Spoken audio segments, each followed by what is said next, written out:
Hundreds of high school athletes competing in front of thousands of people. It sounds like football playoffs, right? But Deanie's got the inside track on a different sport, right, Deanie? Yep, that sport is high school mountain biking. Utah has the biggest teams in the country. And when you see the windfall racing brings to small towns, you can see why Mountain Bike Mania is peddling Utah tourism.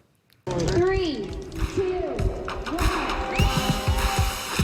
Race day for high school mountain bikers brings 1,200 students to the starting line in Cedar City, ridges of Richfield, pop jumps in Price, and the vistas of Vernal. Just 10 years ago, there were 320 riders. Today, Utah has more than 7,500. Some schools have more mountain bike racers than football players. We are the largest youth cycling organization in the nation. If you aren't hot and dusty, you're not doing it right. I love being out here all the time. I just really love mountain biking. Riders aren't the only ones who love high school mountain biking. They have an incredible impact on our community. It bolsters the community because those people have to eat and they have to buy gas and they have to stay. Packed restaurants in Price. From the fast food to the sit-down restaurants, they're all full. Traffic and hotel parking lots filled with cars carrying valuable cargo. Anytime you drive down Main Street, there's a van or a car with bikes on the back of it, and that didn't used to be the case. What's become clear in city after city is that on race weekends, these seemingly open, empty spaces have become pay dirt. It's $1 million just in revenue between our hotels and the food. Total dollars is probably $500,000. Hundreds of thousands of dollars. $1.87 million. So no surprise, small towns all over Utah are racing to build tracks of their own. Tracks have existed for a number of years in Richfield, Cedar City, Vernal, Price, St. George, Manaway, Beaver Mountain, Eagle Mountain, and Soldier Hollow.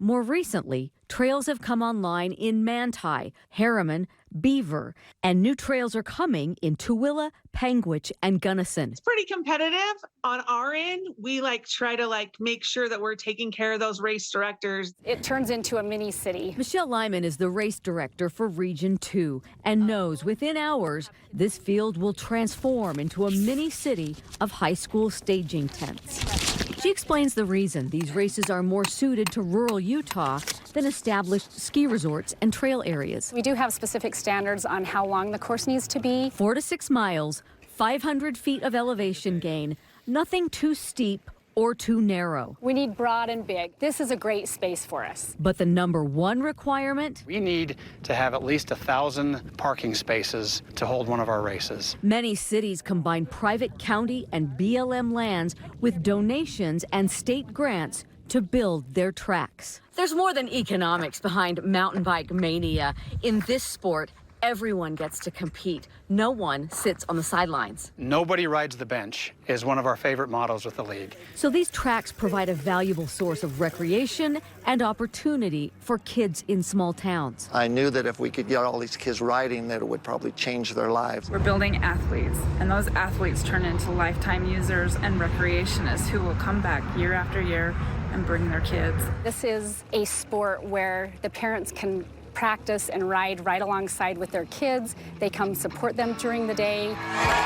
So while mountain biking is changing the face of high school sports for thousands of Utah families, it's also putting Utah towns on the map for tourism. Word of mouth continues to grow, so the impact is much larger than we anticipated. When the community benefits, we all benefit.